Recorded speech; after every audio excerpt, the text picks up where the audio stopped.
Yo, it's Skete. Can you please take a second and calm down? It's 8 a.m. and I don't gotta be like this. Kim is literally the best mother I've ever met. What she does for those kids is amazing, and you are so fucking lucky that she's your mom. Your kid's mom. I've decided I'm not gonna let you treat us in this way anymore, and I'm done being quiet. Grow the fuck up. Oh, using profanity. Where are you right now? I'm in bed with your wife. Bro. Okay, then he sends a selfie of him like Yeah, this. he's like this. Ladies and gentlemen, welcome back to the Sunday Sauce, your grandmother's favorite podcast. It's Vinny, it's Phil. I have no idea what episode this is, but what I do know is we are remote and we are recording this beautiful masterpiece of a podcast, day of. Happy Sunday, March 13th, 3 days after Mario Day. How you doing today, Philion? Wait, what's Mario Day? March 10th. It spells Mario. It's beautiful. Oh, I didn't get the memo on that. Come on, man. Target sent out an email. They were doing discounts for Mario Day. I believe Best Buy had discounts for Mario Day. It's a worldwide thing, my guy. I'm doing good, Vin. How are you doing? Oh, I'm doing great, Just remote set. It's snowing here in the Great White North. It's fucking freezing. We went out. We bought some zucchini and some strawberries. We're making a nice dinner tonight. We needed some fruit in the house as well. And, Phil, I'm just trying to enjoy my life, but it's very hard to enjoy your life when you got Skete and Kanye literally dueling, a live duel in front of us through these text messages, and I just feel like we should read them. And I think you should be Skete, and I should be Kanye, and we should go through these text messages. Do you need me to DM you the thread? Yeah, my phone's inside. Nice. If you can send it on Discord. All right, how the fuck will I send this on Discord? Copy link. Actually, no. Dude, I have iMessage. We're chilling. There we go. Perfect. All right, I'll send it to your texts. And yeah, this is like new news that came out today. So you guys are getting our reaction the day of, which is fucking crazy. So yeah, you can go ahead and start reading. For those that want the context here, this is what Skete said to Kanye and what Kanye said back to Skete. And this all happened a couple hours ago. So Phil, take it away. I'm Pete. You gotta be Pete. All right, I'm Skete. All right, let's go. Yo, it's Skete. Can you please take a second and calm down? It's 8 a.m. and I don't gotta be like this. Kim is literally the best mother I've ever met. What she does for those kids is amazing, and you are so fucking lucky that she's your mom. Your kid's mom. I've decided I'm not gonna let you treat us in this way anymore, and I'm done being quiet. Grow the fuck up. Oh, using profanity. Where are you right now? I'm in bed with your wife. God. Bro. Okay, then he sends a selfie of him like this. Yeah, he's like this. In the fucking bed. Happy to see you're out of the hospital and rehab. Same here. It's wonders what those places do when you go get help. You should try it. I'm in LA for the day if you want to stop being a little internet bitch boy and talk. You don't scare me, bro. Your actions are so pussy and embarrassing. It's so sad and watch you ruin your legacy on the daily. You're more than welcome to come to Sunday service. Why don't we meet after Sunday service at the Saints game? I'll be at the BHH and we can have food and talk it out in my room, privately one-on-one, man-to-man. What you are doing to your family is dangerous and going to scar them for life. Please handle these matters privately, bro. I beg you. You want to see me? Come to Sunday service. This isn't public, dude. I'm not here for pictures and press, which is obviously all you care about. My offer stands. I wish you'd man up for once in your life. Let me help you, man. I struggle with mental health stuff too. It's not an easy journey. You don't have to feel this way anymore. There's no shame in having a little help. You'll be so happy and at peace. You have no idea how nice I've been to you despite your actions toward me. I've stopped SNL from talking about you or making fun of you, which they wanted to do for months. I've stopped stand-up comedians. Hold on. I've stopped stand-up comedians from doing bits about you because I don't want the father of my girl's kids to look bad out there. I have your back even though you treat me like shit because I want everything to be smooth. But if you continue to press me like you have for the past 6 months, I'm going to stop being nice. All right, and that's a mouthful. Yeah, that's where the exchange ends. And obviously, we're not just going to read the text messages. We're going to share our thoughts. And me and Phil don't know each other's thoughts yet because we just jumped into this Discord call. I was actually so upset that Phil read these texts because I wanted to read them to you and get your initial reaction. But what is your initial reaction to this? I feel like I know what you're going to say, but I don't know for sure. Okay, well, I read this at the pool, right? I'm in Florida right now, so the sun is beating down. A cold front did come through, so I was like, you know what? I was on Twitter, and I was like, I can't tell if this is real or not. At first, I straight up didn't know if this was real. I think it's so real. I went down into the threads. Yeah. And I literally see a video response by Kanye. Oh, that I didn't see yet. It confirms that it's real. wait. So I had a video pulled up on my Twitter. I'm trying to find it now. Wait, do you have the video that you can send me so I can play the audio out loud? If you go to, let me see if I can find it. It was on Twitter. I think DJ Academics posted it. Because I had it pulled up and then I lost it. Hold on, let me see. Okay, Kanye West says Skete's been texting him and trolling him. Oh, shit. All right, I'm going to play the audio through the mic. This is my first time reacting to this, okay? All right, let's see. All right. Oh, shit. It's 1 minute and 34 seconds. All right, I'm not going to put the visuals. I'm just going to do the audio. Oh, motherfucker. Wait, hold on. Now my iPhone's trying to connect to my AirPods. Say something, Phil. I want to make sure I can still hear you. How you doing? It's Skete. I'm in bed with your wife. You're coming through. Hold on. Here we go. Say something now, Phil. Yo, it's Skete. I'm in bed with your wife. Okay, there we go. All right, I'm going to play it through my iPhone now. Okay. All right, you ready? Here we go. Yeah. How she not my wife, she don't have the last name, and now he texting me, talking and bragging about how he's in bed with my wife, and I'm like, well, who's watching my children if he's texting me bragging about being in bed with my wife? And I thought this wasn't my wife no more legally since I got I got the lawyer to finally finish the divorce, because every time I finish the show, the Free Hoover show, the next day she dropping her last night. Every time I do something positive, it's something negative that's coming. I go and get the laptop from Ray J. Then she joking about divorce. I go and get the lawyer, change the lawyer so we can finally do the divorce. And then somehow I'm the one that's the stalker. God, I just need to protect you protect the children. I know our nannies, some of them are Christian. You touch them, please, God, today, and have them bring my children to Sunday service this morning. The devil ain't gonna win. You know what I'm saying? This is gaslighting. Kim gets black people out of prison. You know who puts black people in prison? The person that the boyfriend has a tattoo of, Hillary. You understand the setup right here? You understand the narrative right here?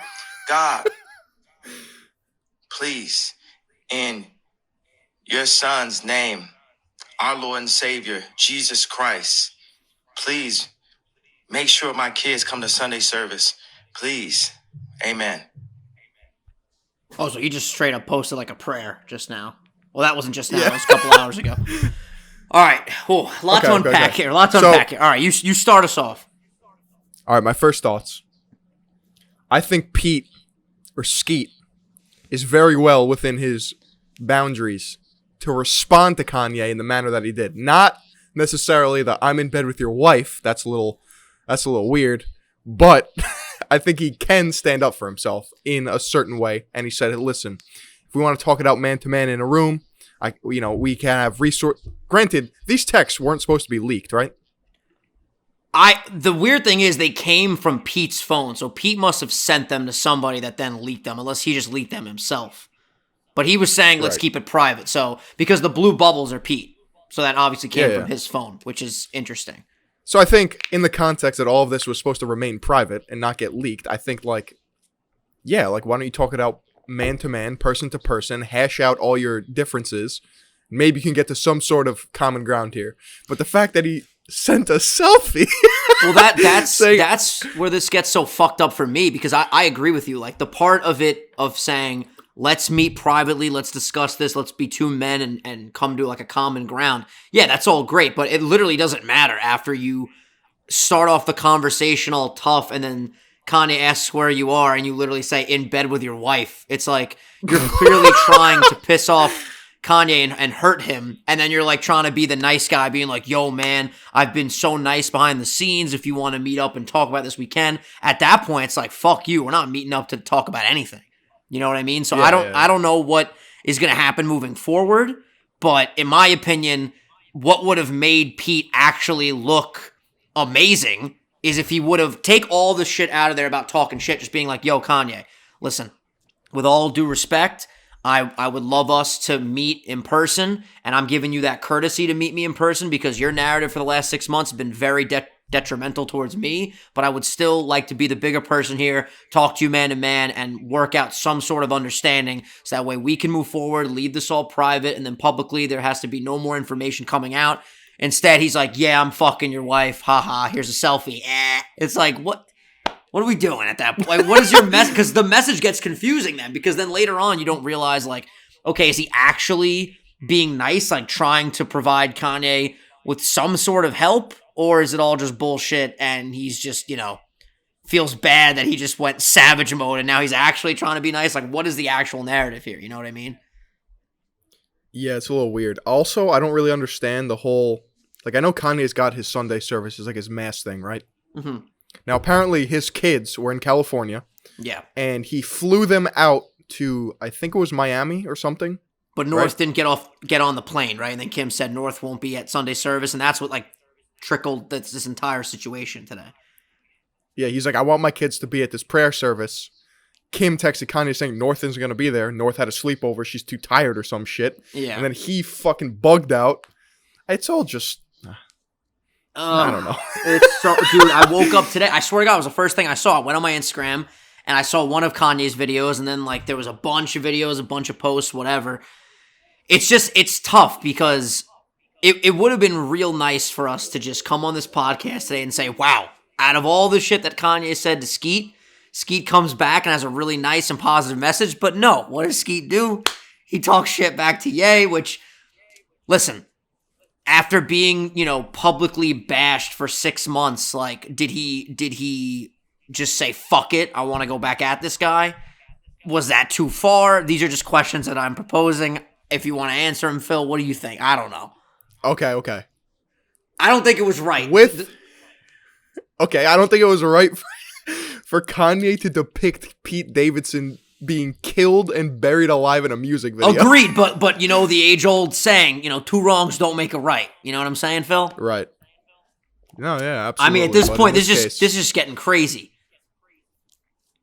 This is legit public beef. Like, not just like, yo, we're making songs about each other. Like, this is legitimately, like, talking to each other, fucking threats, and also, I'm curious what Kim's reaction is to Pete doing that. Like, do you think Pete just did that? Do you think Pete said to Kim, like, yo, is it cool if I talk shit to him? Because I can't imagine Kim giving him the green light to, like, literally just antagonize him to that degree. You know what I'm saying? Like, that's crazy. I don't think he asks Kim for permission on what he does. Bro. He's fucking Skete, yo. He's from Staten Island. Are you kidding me? He's from New York. He don't give a fuck. He's not going to be like, hey, mommy, can I text your ex-husband? Like, no shot. Yeah, but, like, in a respectful way with everything being public, it definitely would have been the right thing to be like, I'm going to say this. Is this okay with you? It just makes everything more messy by not doing that. And who knows? Maybe he did. I don't fucking know. Yeah, this is fucking crazy. And I don't know. Maybe Kim... Go ahead. I was going to say, maybe Kim gets off on Pete cucking Kanye. Maybe you guys will say in the comments, like, after all the shit that Kanye's been doing, Pete's response was well in his right. I'm curious what you guys think, honestly. But for me, I don't know. That was fucked. That was very fucked. The only thing that would have made it more fucked is if Kim was in the photo. You know what I mean? Like, that would have just been some next level fuckery. I think Kanye grabbing onto the whole kids thing is very, like... It makes it seem, or he wants to seem, as if he's 100% the victim in every scenario. He's like, I just care about my kids. Are my kids safe? Like, your wife's a fucking billionaire. Like, yeah, they're going to be safe. You know what I mean? Yeah, it's hard to comment on a lot of the stuff that obviously is so much more intertwined behind the scenes because, like, for example, the big thing that he is upset about is, like, the TikTok situation. And again, like, we don't know the conversations that go on behind the scenes of, like, what was agreed upon, what wasn't agreed upon. But he was what's really the TikTok upset. situation? So basically, another big thing that's been happening, and I think this happened today as well, is that he was putting out videos saying that, he had told Kim, I don't want my daughter on TikTok.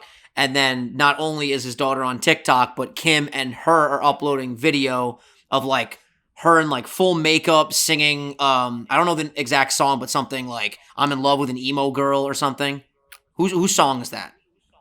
Do you know? I have no idea. Yeah, I have no clue either. But basically, she was like in full like black makeup and singing like "I'm in love with an emo girl," and Kanye's like, "Yo, this narrative is ridiculous. Like, you know, my daughter, I have no say in like what my daughter is doing or not doing, and this is not 50-50 custody. That doesn't exist. The woman always has more right in this situation." He was like going. I heard into all that these, part. Yeah.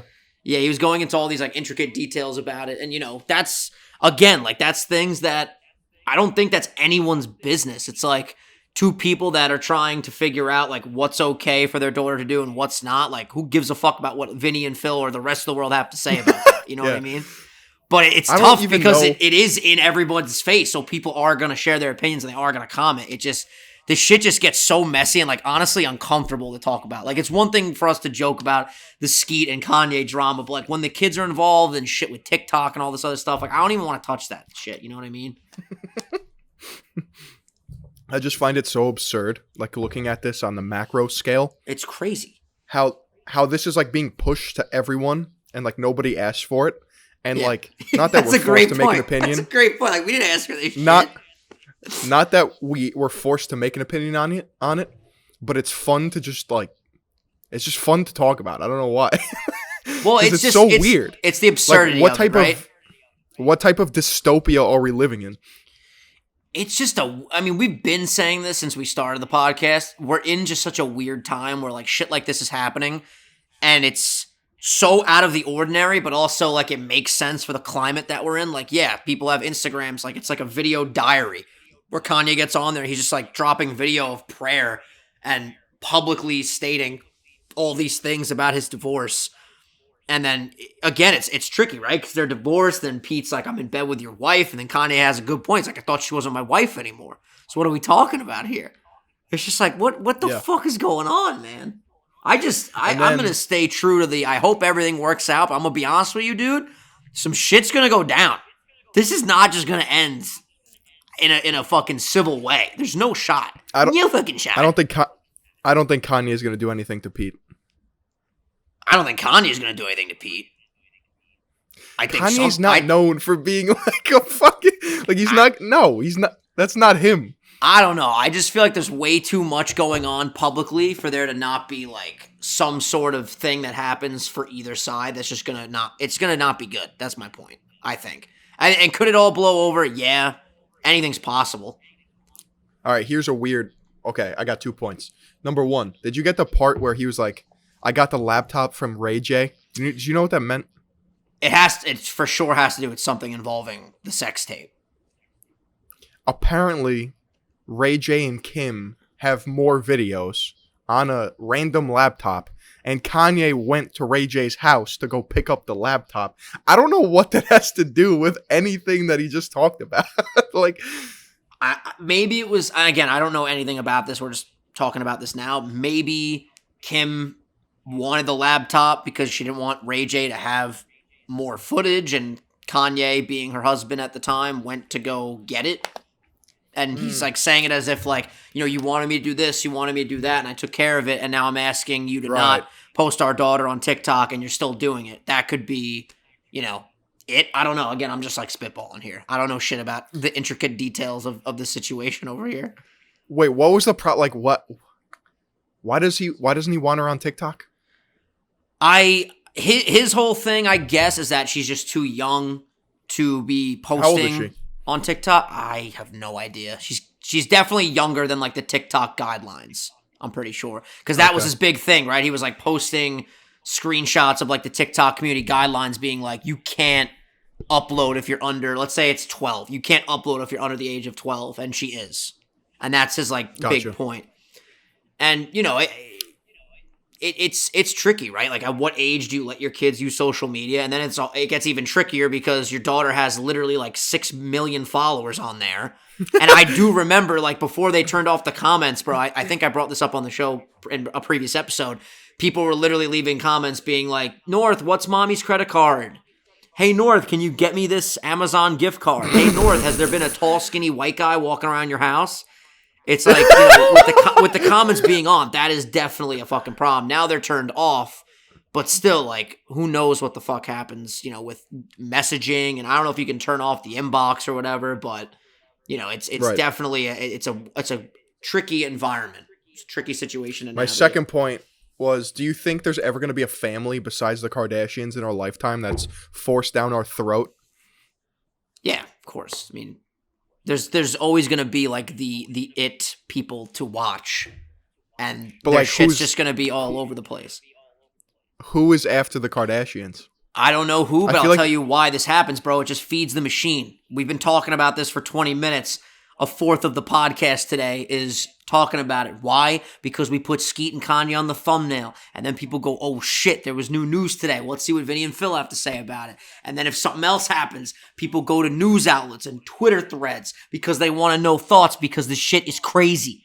And as long as there's crazy, there's going to be people like me and you to talk about it, and major media conglomerates and news organizations and other celebrities. And then it gets to the point where it just turns into like a wildfire, and it gets out of control. And then, clicks. Everyone wants more clicks, my guy. I definitely feel that. But what's weird to me is, like, the Kardashians seem to have a monopoly on a On large media? part of, like, literally media, like pop culture media. Like, what other family has a dynamic where they're, like, perceived as uber hot and wealthy and successful and, intermingled in, like, 9 different things because, all of their significant others are, like, famous ass actors, NBA players, or comedians? Like, there's no other family doing that. Yeah, I don't think anyone's at their scale, but there has to be like famous families that intertwine with other famous people, and that just continues the trend onward. But you're right. I mean, every single one of them is successful in their own endeavors, and then they like intertwine with other successful people, and then things get public. I mean, Kim and Kanye being together was like the craziest storm, right? Because you had 2 billionaires that are extremely successful in opposite fields. And it just put together like this crazy storm of, media attention and all this other shit. It's fucking crazy. For sure. And I'm just I sick just of can't talking believe about that, it. like, yeah, I just can't believe that, like, in a lot of other, like, areas, there's, like, think of YouTube, for example. You get, there's a bunch of big YouTubers, but, like, there's always, like, competition. There's other people doing similar things. But, like, literally, I don't know any other TV shows or reality shows that are, like, keeping up with the Kardashians. Yeah, no, they're definitely in a league of their own. But we'll see something like them down the line. I mean, the thing is, will they always just be the main focal point, right? Because now they have kids, and then their kids will grow up with social media, and they'll just continue the trend. It's possible that they just will be the biggest family in the world for a very long time. Forever. Forever. It's just their lineage shall live on. But yeah, no. You know what it is about them, too? What is it? It started with what was it? Robert Kardashian? Was he the He was the lawyer, O.J. right? Simpson? Yeah. Yep. And then Caitlyn Jenner was Bruce Jenner. He was like a decathlete, Olympian, fucking superstar. So, like, their lineage is, like, ingrained in culture. They not only have for us, but, like, our parents. They have talent and they have the work ethic. There's no doubt about that. We've talked about this a million times too. It's like when people, I think that narrative is kind of over with, where people, say that they just, are rich and they're lucky and they're hot and whatever. It's like, no, they clearly have a work ethic. They know what they're doing. I don't know if Did you you saw. see the? I was just gonna bring up. Did the you see Vanity the? Fair. Yeah, where she goes, Bro. get off your ass and fucking work. Yeah, that was kind of brutal and very tone deaf, because then you had all, like, the unpaid fucking interns in the Twitter comments, that. like, I saw that. Yeah. Listen, Kim, working for you wasn't necessarily the fucking best. Yeah, I saw one girl that tweeted that, like, she tried to do more work on the side, and the Kim Kardashian business, or whatever the fuck the Kardashian business that she was working for, like, didn't allow her to freelance on the side. And it's like, yo, you're preaching, get off your ass and work, yet you cut me off when I was trying to work even more. It was it's so fucking stupid. But yeah, like I said earlier, I'm sick of talking about it, at least for today. If there's more headlines, we'll definitely keep moving, but at least for now, I'm pretty sure that's all the information that we have. I just want to know if the kids made it to Sunday service, and we're going to leave it at that. Phil, I want a fucking pet otter. Big topic of discussion otter? today. Bro, I have been on Otter I don't want to say Otter Talk because it's on Instagram. All my reels are just otter reels, bro. Did you know that you can actually get a pet otter? It's not recommended, but you can get an otter as a pet, and they're very cuddly, and they're very, very cute, and they make cute little noises like... They're adorable, bro. If that's cute. It's so cute. Trust me. I'll send you a bunch of Instagram videos later about otters, and maybe you'll want otter too, and then maybe we can both get an otter, and then they'll be otter friends. How much is an otter? It's a good question. Let me Google that shit. Where do you go to buy an otter? I think they actually sell them in New York. I'm not gonna Just lie to at you. the fucking pet store. There's no shot. You can. Listen, a guide to legally owning and caring for a pet otter. Okay. There are many exotic pets that people fantasize about owning: baby penguins, panda bears, dragons. But they often are shocked to hear that some people can do legally keep exotic pets like fennec foxes, wildcats, and marmosets. Other zoological animals like meerkats, raccoon dogs, slow lorises, and pangolins can't be owned privately for many reasons, at least in the United States. Native birds, blah, blah, blah. Are otters legal as pets? There are many different laws and regulations regarding exotic animals as pets that vary from state to state, so the answer depends on where you live. I can only make educated guesses that they might be legal due to researching, which isn't legal. The only way to know for sure is to contact your state's Department of Agriculture, Fish, and Game, and even some don't know. But I'm pretty sure I did see it. Yeah, right here. So these are states where pet otters are possibly legal. You got Nevada, North Carolina, New York. Let's fucking go. Florida, Indiana, Minnesota, Mississippi, Ohio, Oklahoma, South Dakota, and Tennessee. So those are the states where it may be legal.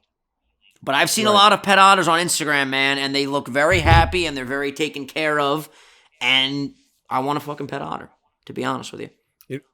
You know, my uncle used to have pet monkeys. I feel like you did tell me this. Go more into it. Let's dive a little deeper into the pet monkey discussion. He had a Capuchin monkey. What the fuck is that? It's just a type of monkey. And then I forget the other type, but one breed of monkey was a lot more hostile than the other. It like pushed my sister off a swing and shit when she was young. Oh my god. Bro, it scared the shit out of me. I don't really remember them because I was very, very young. But my uncle was always into like zoological creatures. At one point he had a Cayman alligator. Holy shit. I don't know if that was the smartest move. You might want to stop talking before the feds show up at this guy's door. Say, you got a fucking alligator in here, sir? Nah, it's been years, you know. Statue of limitations, right? Yeah, this was in like the 60s, bro, when anything went. Yeah, what's the deal, as I get more cozy on this couch, what's the deal with the statute of limitations? Basically, like, you can do illegal shit. Well, you can't do illegal shit, but let's say you did illegal shit, and then a lot of time passes. They just go, well, we can't get you for that now. So let's say he did have like 30 alligators. He had a swamp in his basement, right? When it was like 1955. Now it's, 2022. They can't get him on those charges if the swamp's no longer there. Exactly. But why is that, though? That's a weird law, right? I feel like that's really weird.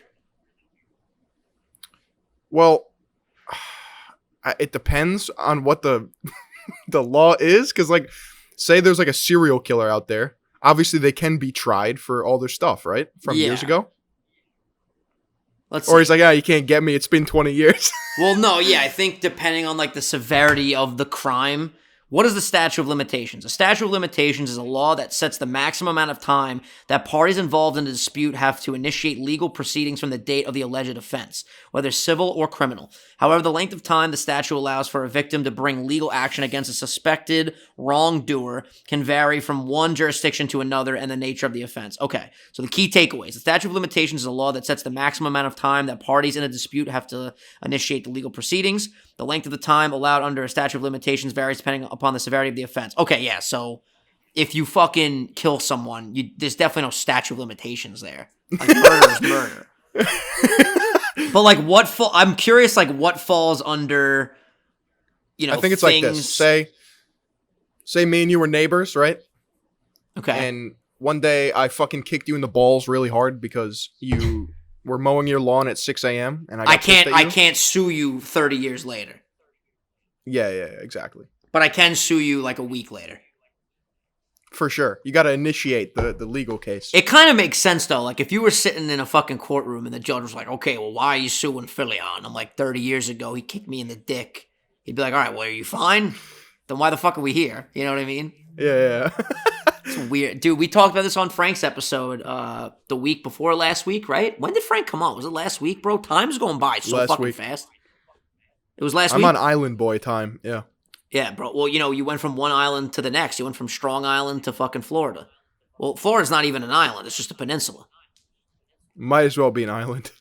You know I'm going to Florida for Easter? That's good. I'm going to go on a nice scavenger hunt. For some eggs? Yeah, of course. Going to do some fucking hard-boiled eggs, paint them and shit. I used to do that, like, in this house when I was younger, like, around this yard. Oh, so they've had that house, like, forever? Long time. It's pretty sweet. What are your fondest memories? I see a lot of kids riding electric scooters around here, and, like, I used to do that. That's some good time. There's a big shit lake right there. over there, and I would go fishing. That was about it. What was the biggest catch you ever had? I think, like, striped bass. Oh, yeah? Yeah.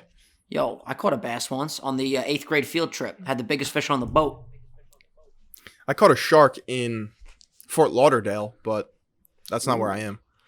I actually I would really also wanna, run from the I want to go fishing again. security guard. You got what with the security guard? I would also run from the security guard when I was younger here. That's because one of your favorite memories? yeah, statute of limitations.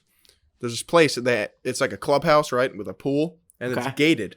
And they would always lock like half the fucking entrances. I don't know why. They make you come through like the main entrance. I guess that makes sense. Mm-hmm. But I was a young rapscallion. I was always climbing the fence. A young little Not giving a rascal. fuck. Yeah. Yeah, and they Living catch me on amok, camera, never and giving I'd a fuck. I feel you. be like, you got to come through the front door, and I'm like, nah, dude, like that's not me. Got a blast, zoom. Yeah, you were like, I don't fucking follow the rules of society. I'm hopping fences and shit.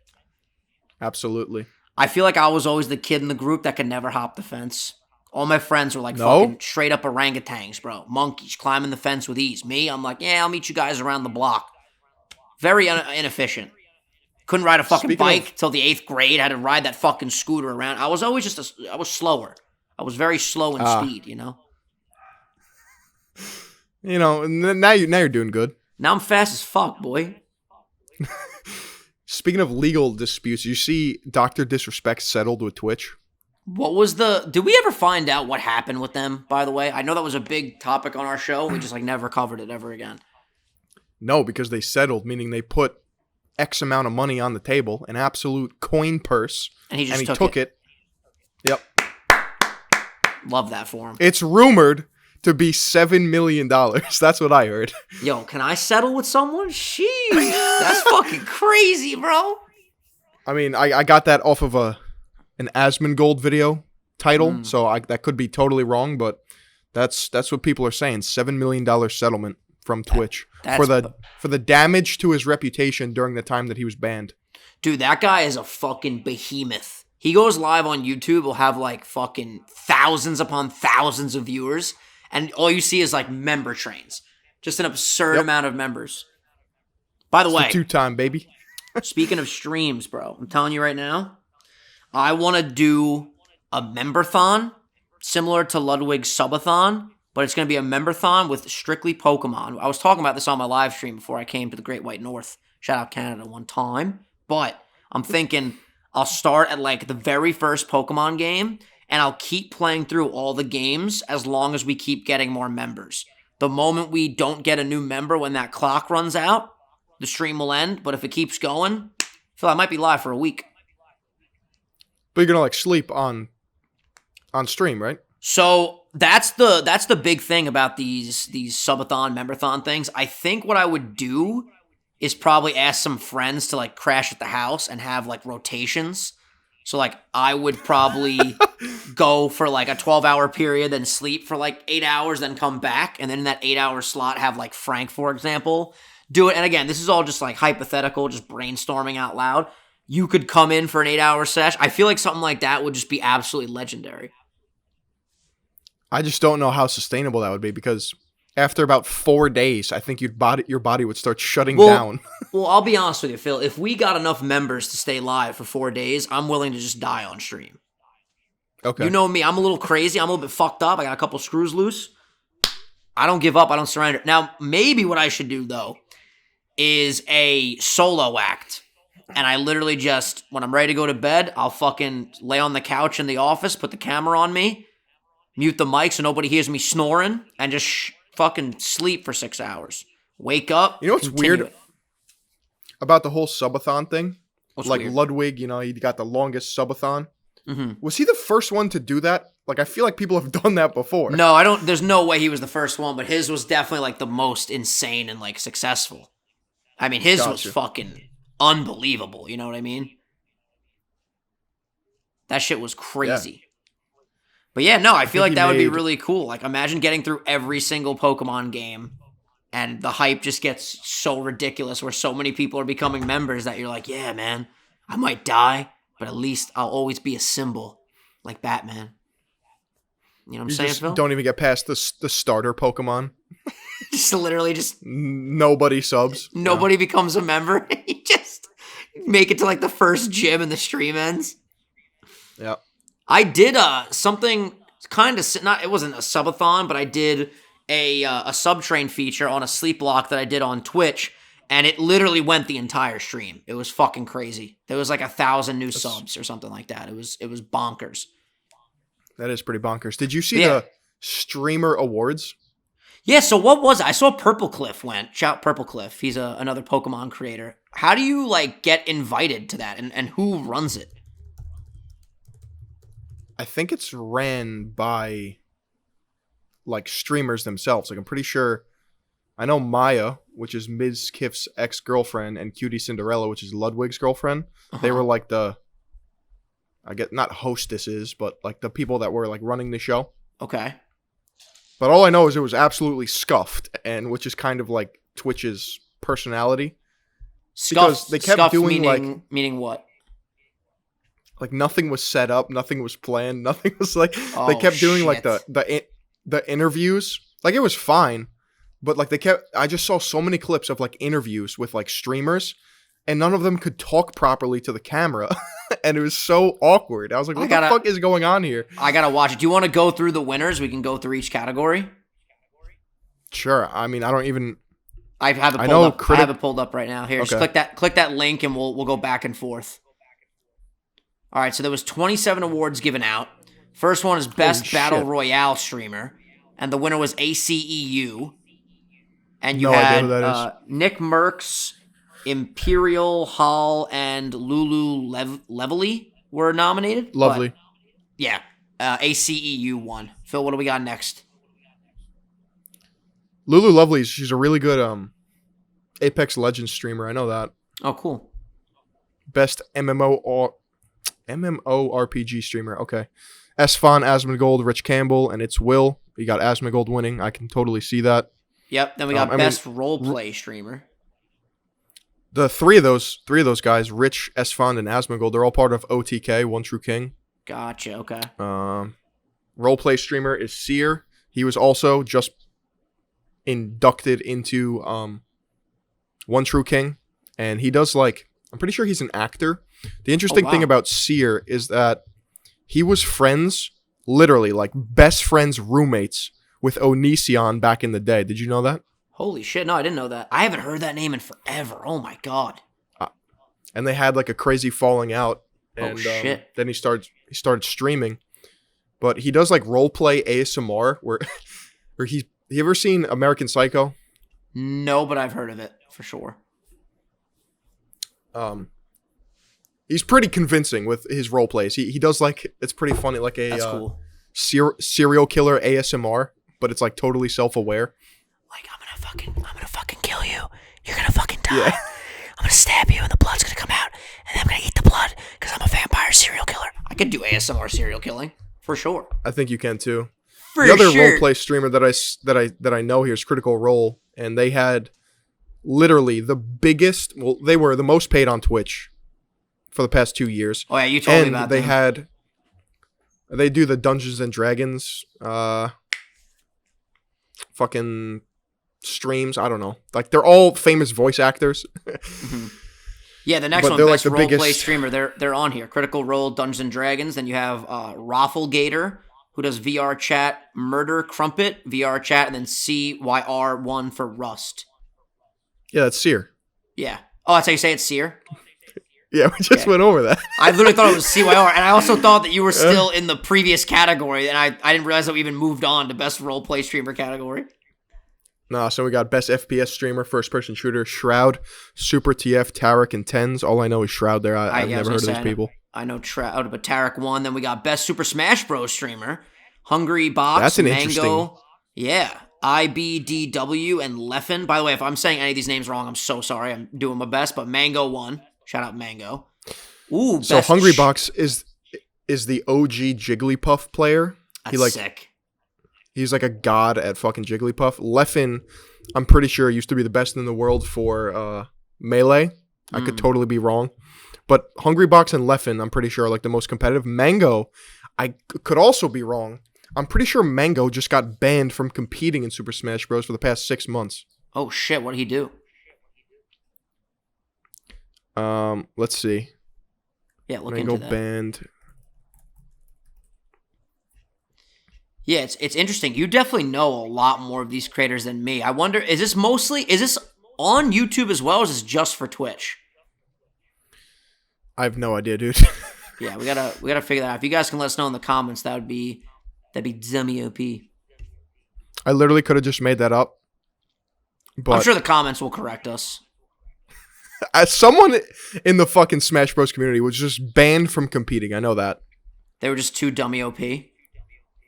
I don't know if they were... it was really weird because like the Super Smash Bros fucking committee too was like, we're not going to elaborate on further matters. And it's just like, why even tell people if you can't explain why? I don't know. Yeah. All right, next up we have best chess streamer. No clue how to say this. GMHIKARU. You want to give that a try? Grandmaster Hikaru. There you go. See, you know Hikaru. this guy. Then we got Botez Live. sisters. I've seen them Those before, the for sure. Yeah. Yep. Gotham Chess. Gotham, Chess. bro. Wow, I can't fucking read today. And then, Phil, please take this last one. I have no idea. A Kane Mesco. Hell yeah. Misco. I don't know. Next up, best strategy game streamer. We got Northern Lion, Disguised Toast, Scara, and Boxbox. And Disguised Toast won. I've heard of Disguised Toast for sure. By the way, best chess streamer was Botez Live, the Botez sisters. Then we got best Scara speedrunner. is the League of Legends player. Oh shit! Small Ant won best speedrunner. Oh fucking Simply was nominated too. That's fucking awesome. And then you know Simply? Yeah, Simply's fucking hilarious, dude. I love Simply. Isn't he part of... No, he lives with... He's not part of OTK, is he? I'm not sure. I just know he does a lot of Mario 64 speedrun stuff, which is why I know him, obviously. Gotcha. And then there's Adriak and... Atrioc. And Virtual. Bro, I'm like so embarrassed I'm fucking up everybody's names, and it's just showing how I literally don't know anybody. Can you please just read the rest of these for the love of God? All right. Oh, so best ASMR streamer. Amaranth won. I mean, okay. That's Foxenkin. I don't know. Katrine, Skeptical Pickle. She's got the coolest, are we gonna go through? She's got the coolest name. I won't lie. Why don't we just do the winners? Yeah, that works. Best VTuber. Okay. Code That's Miko. Code Miko. Okay, I said that right. Do you know who that is? No. I've heard of it, though. Heard of her. She literally codes an entire VR, like, live stream show. So that is, like, her pixel. And, like, whatever she says, like, the robot Code Miko says, if that makes sense. That's so sick. Next up, best music streamer, we have Lily Pichu. Oh my god, T-Pain was nominated? What the fuck? That's sick. I didn't even know Lily Pichu made music. I've heard of Lily Pichu. Also didn't know she was in music. Best IRL streamer, we got Hubby? Hachubby. Yeah. Phil, I'm terrible at reading, dude, I swear. Next up, best League of Legends streamer. Oh, I know this guy. I've seen this guy everywhere. Lol Tyler. Yep. All right, Minecraft streamer. Oh, Tommy Innit. Fucking love that kid. Bro, it's Tommy Innit. Yeah, him I know because he was on Impulsive. That guy's awesome. Best Valorant streamer, we got It's Timmy. Shout out Timmy. I've seen him before for sure on Twitter. Pokimane was in that. Best GTA streamer, we got Buddha, right? Yep. Oh shit, your boy XQC was nominated on here. Best My boy. philanthropic streamer. I don't know XQC. Yo, stop it. You guys are besties. Don't even fuck with me. Jacksepticeye won best philanthropic streamer. Stream game of the year, Minecraft won. No surprise there. Best variety streamer, it went to Critical. Fuck yeah. We stand Critical. Best chatting streamer, we got Mizkif.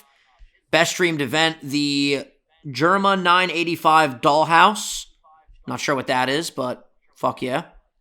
Best content organization, OTK1. You've mentioned them a bunch of times. Best rising star. Oh shit! Purple Cliff was nominated for best rising star. That's awesome. He's the Pokemon guy I was telling you about. Stains or Stans won. Sorry, Stans. I can't read. Stains. League of Their Own. We got Germa 985 won. Legacy Award, Pokimane. Can't argue with that. She's been crushing it. Gamer of the Year. We got Shroud. Streamer of the Year, we got Ludwig. I mean, I feel like you gotta give it to him, right? After the fucking subathon. Was that last year, 2021? Yeah, no, it definitely was, for sure. I do love their little, their art that they got going on. It's really cool. Like, the design of the website looks strong. And they have, the awards are like the frog things. Yeah, the Poggies. Pog, yeah. I don't speak Twitch anymore, bro. I've never understood it. I really don't. But yeah, that's fucking dope. I've always wanted to be at one of these like streamies or gamer awards or whatever. I just want to accept an award and have a fire speech one day. That's all I want to do. I'm pretty sure we joked about that on the first episode of the podcast. We were like, yo, when we go to the streamies for best podcast, we're going to come out in some six suits looking like studs. It's a tongue twister. Yeah, the whole award, like, I don't know. I guess we just got to level up. Yeah, you know what we have to do? We have to actually gain subscribers. That's probably probably will help us out. You know.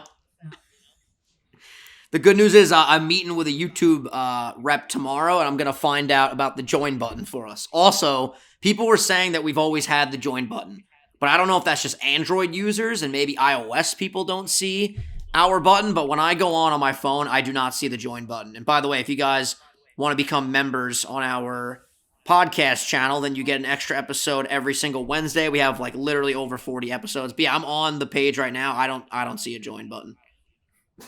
I don't see shit. I don't see shit. And maybe that's just an iOS thing. We will get to the bottom of it. Indubitably. I think I had a quarter life crisis, man. Quarter life crisis. Let's talk about it. I feel like you're not even at your quarter life yet. What are you, 22, no, I'm not 23? yet. Yeah, you're still 23. young, Phil. Got your whole 20s to look forward to. Well, I decided that I'm going to be a Renaissance man. Whoa, you're going to become Christopher? I'm picking more skills, more hobbies, more things to just like delve into. That's the best way to live life. I want to hear about all of these. You want to hear them? Fuck yeah, dude. All right, so number one, we got golf. Nice. Strong hobby. My dad is a professional golfer. I was going to say, you got the fucking cheat codes. You got your dad to give you lessons? So, forget about it. I feel like the bonding experience and the dummy OP lessons I can get, like it would be stupid to waste, you know? Yeah, no. I want to see how far I can smack the ball. Yeah, for sure. You want to Happy Gilmore that shit. Yeah. Have you ever seen the guy on TikTok, Snappy Gilmore, who fucking one-hands it and sends it like... I think I have, yeah, actually. Check out Snappy Gilmore. It's the craziest shit. Yeah, shout out one time to Snappy Gilmore. Yeah, so golf is number one. And it kind of goes hand in hand with disc golf, you know? Yeah. Either way, I'm getting it. I'm just going for those holes, if you know what I mean. Yeah, you love going for the holes, absolutely. Putting my balls in the holes. Balls deep every single time.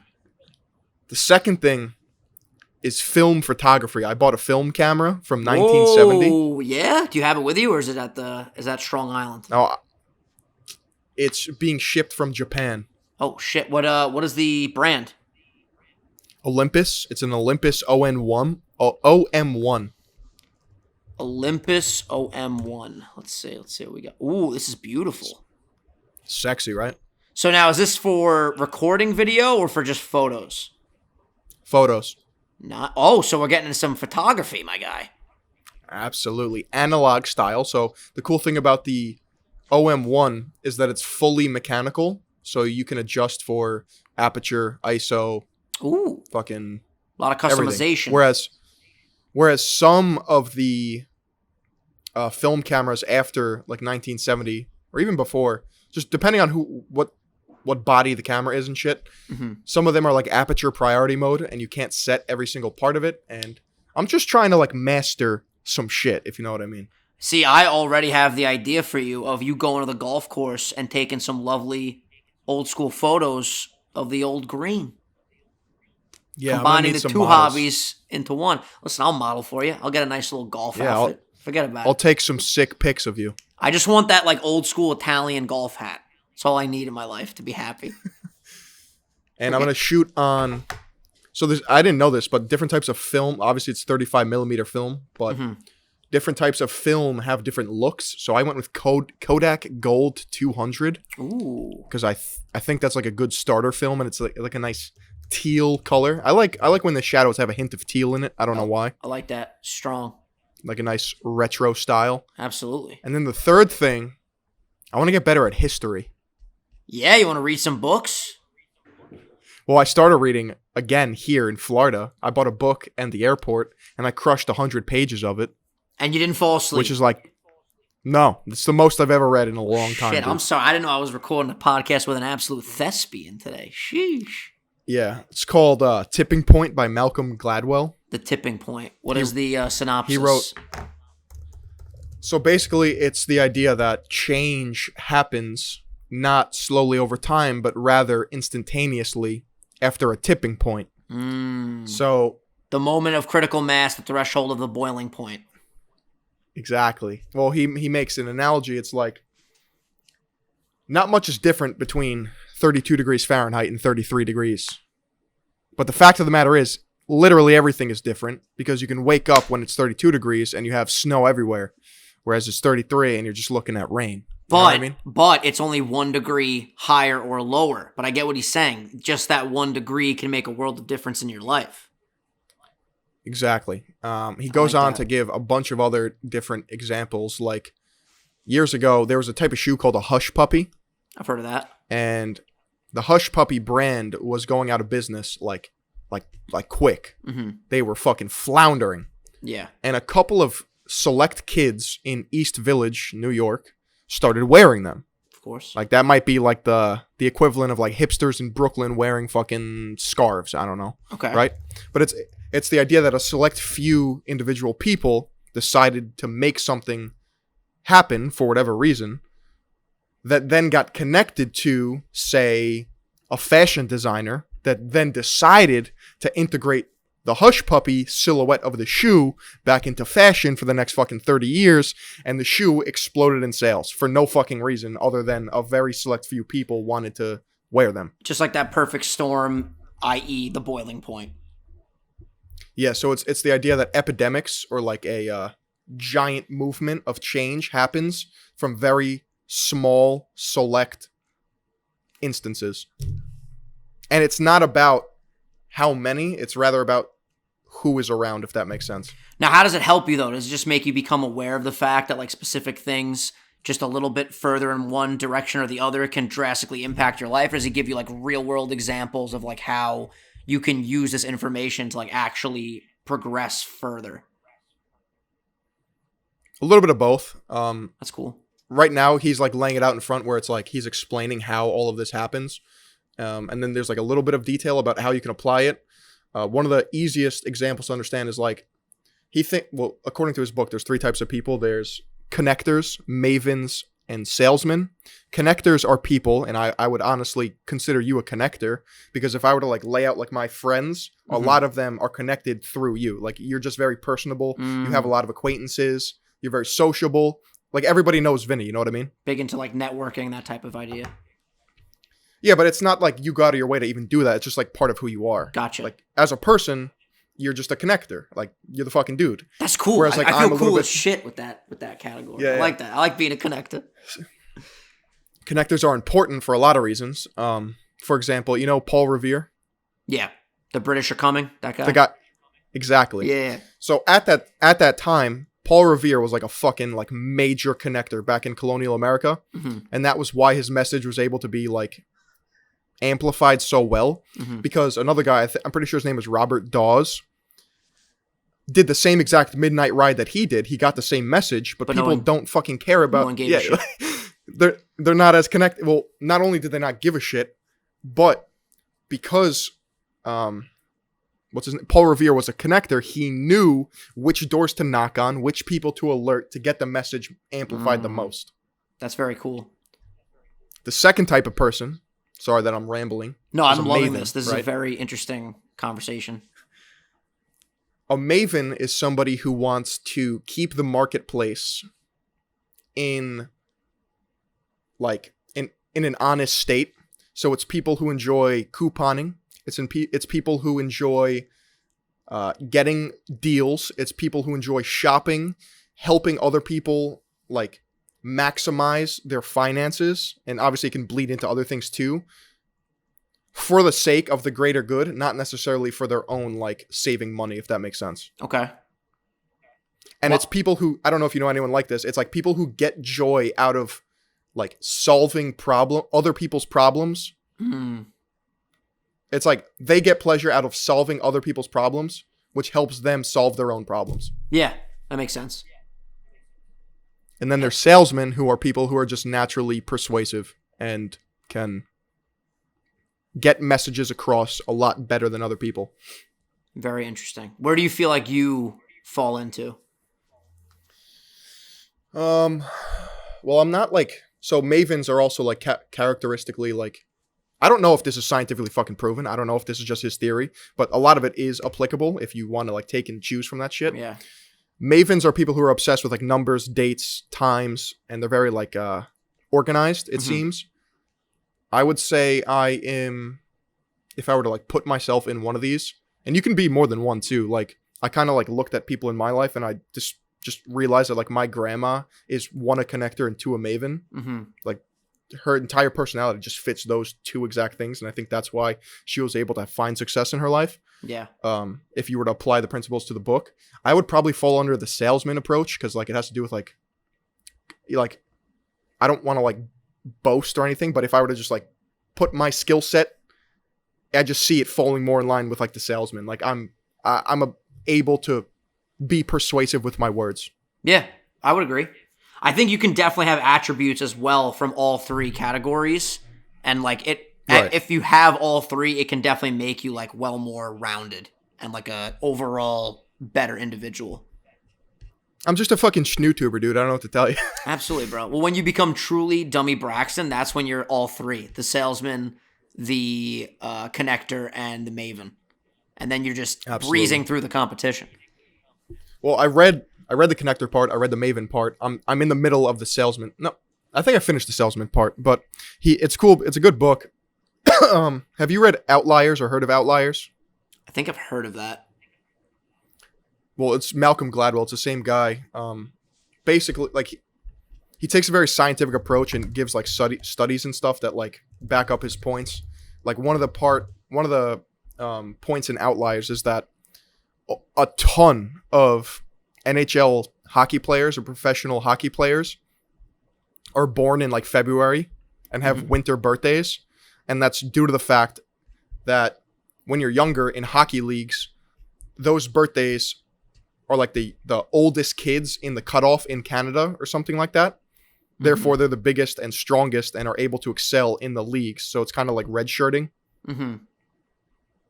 It's just it's weird, cool shit like that explains why certain things happen. Yeah, I was going to say this guy's Canadian. What a fucking legend. Yeah. He is an English-born Canadian journalist, author, and speaker. Malcolm Timothy Gladwell is known for his articles and books that identify, approach, and explain the unexpected implications of social science research. In addition to his writing work, he is the podcast host of Revisionist History. Should have him on. Yeah, let's get him on. Let's get Mr. Gladwell on. I'll shoot him an email. You could be like, yeah, Mr. Gladwell, I read your book, and I'm really intrigued by it. And also, Vinny's been basically living in Canada, so he is also a huge fan. And that's how we can communicate and figure some shit out. Right now in the book, I'm reading about like media messages and Sesame Street, and how Sesame Street is the most successful like educational content for children ever. I But I already fucking kind love of learned Sesame about Street. this Yeah, we covered I already Sesame learned Street about it. a lot at Adelphi. Like a lot. in like communication theory and shit. Yep. So There's I'm a reason kind of it's like been bored. around for fucking ever. You know what I mean? Yeah. So yeah, that's really pretty much what I've been up to. Just chilling by the pool, reading. I went for a run here in Florida. It's not the same. Like, I prefer to run in the Arctic fucking cold than the heat, dude. Fuck this shit. I love a hot run. It's crazy though, too, bro. It's so weird, like when you travel and the air is so much different, bro. Every time I come here, it's this is now hot. Dude, every time I come to Canada now, I notice this. The day after I get off the plane, I wake up, I'm always tight in my chest and my asthma's acting up. By the next day, I'm fine. And I don't know what it is, if it just takes my body a little bit to adjust like the different fucking air here or whatever. But it's weird, like every time, I've been here 3 times now, and each time, right after the day I land, fucking asthma's acting up. So bizarre. Felt like I was drowning because like the air is so thick and humid It's here. humid. Yeah, humid. So it's like the humidity. That's fucking wild. But I do have to go for a run. Yeah, we're going to the work half out. marathon in like I was going to say, 10 yeah, days. you got that coming up. We're going to work out literally right after the podcast. Now I was like, yo, I just want to get on a fucking treadmill and I want to run. I've been eating like a fucking animal, to be quite honest with you. My new favorite thing, bro, bubble tea. My guy. Got some strawberry bubble tea last night. We watched Moana. I'm continuing being a Disney adult, and in preparation for going to Disney World for Easter, I am just watching as many Disney movies as possible. Also, Mulan, Make a Man Out of You might be the greatest song ever written. And I'll leave the podcast at that, Phil. I'll let that marinate with the viewers. All right? Let us know go what work is your out to Disney what is your music. favorite Disney song and favorite Disney movie. By the way, you said you watched Encanto. Let's just wrap up actually with this. What did you think of Encanto? It's just mid. Fuck you, Phil. It is not mid. Bro. You gotta let it marinate. When did you see it? Like 2 days ago? 4. Oh shit, he's had time to marinate. That's not good, folks. That's not good. It didn't stick with me, dude. Just do me a favor. Just what did you think about We Don't Talk About Bruno? Do you understand why it's been the #1 song in the world for like the last 7 months or however long this movie's been out? No. Right, I don't get it. Ladies and gentlemen, I think Frozen Frozen was better. I agree that Frozen's better, but you can't say Encanto's mid. I mean, I'm not saying it's a fucking masterpiece, but mid, Phil, that's a strong fucking claim. It was good. How about that? It was good. I'll accept that. Ladies and gentlemen, thank you for watching this episode of the Sunday Sauce, whatever episode this is. Again, I didn't look at the data. I don't know what the fuck episode we're on. That's how frequent we are. We're just recording so many fucking podcasts we lose track. If you enjoyed, subscribe, ring the notification bell. We will be back on Wednesday for some more member-exclusive content. We fucking love you guys. Phil, any final words? Say hello to your grandmother for me. Hey, take care. Give your grandmother a big hug. We'll see you guys next week. Peace.